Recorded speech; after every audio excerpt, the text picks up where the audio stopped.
Her story, part 3. I didn't know I wasn't supposed to be there. So it was Father's Day, and it was a few years back. My husband didn't come home the night before. And of course, I had been calling him all night, texting him. And then he finally answered the next morning. I told him Happy Father's Day and also asked him why he didn't come home. He said that he had been asleep at his dad's house, but they were having something at the house.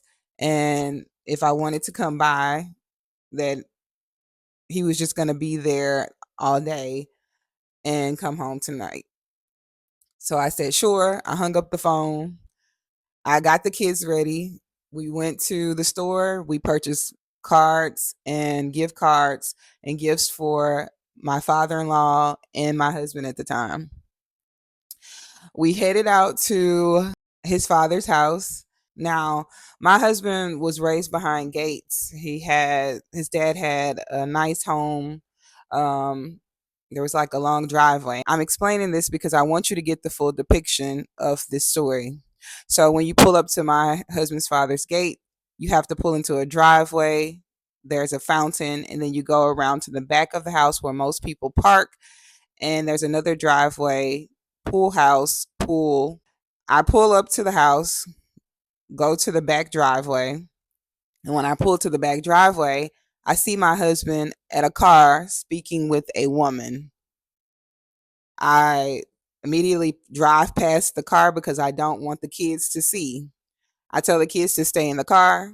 I get out the car. I go to my husband, but by this time, he's telling the woman to back and leave. I go up to him. I address him. I say, well, what is going on? Who is the woman that you were just talking to?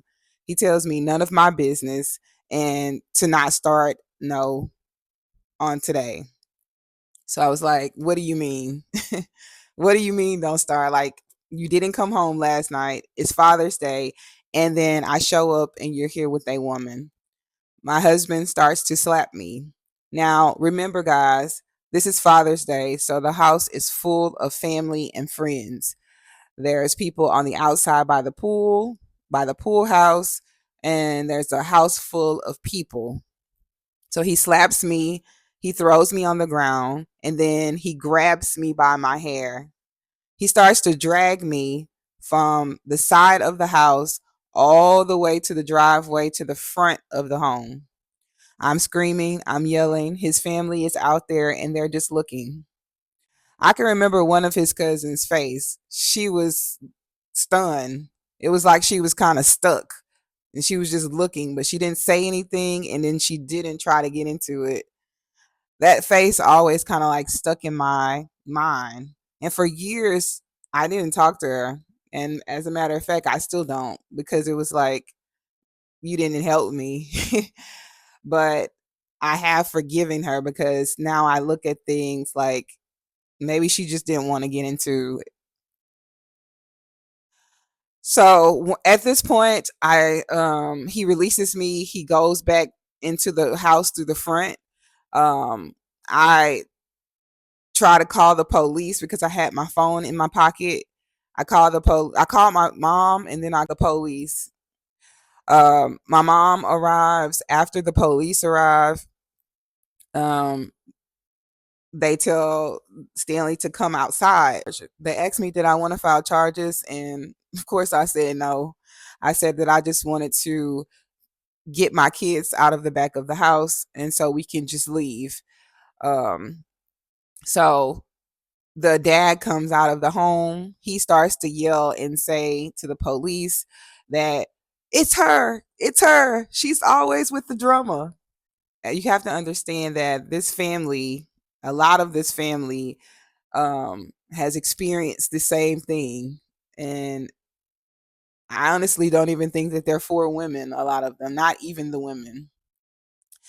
So one of the sisters, well, the sister comes out and she's like, I'm going to take the kids if that's okay with you, Trey. And I said, no, I want my kids. The police addresses my husband and he asks them, is it okay if she gets the kids and leave?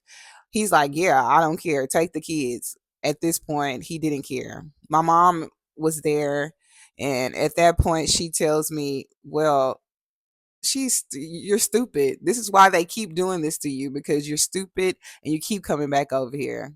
Not to say she wasn't completely wrong, but at the time I didn't want to hear that, and I kept telling my mom, please stop calling me stupid in front of these people. I called you here to protect me. I get my kids. I'm tore up from head to toe. There's bruises, scars all over me. I don't want this man to go to jail. I get in my car and I leave. Thank you for listening to Her Story, Part 3. Bye.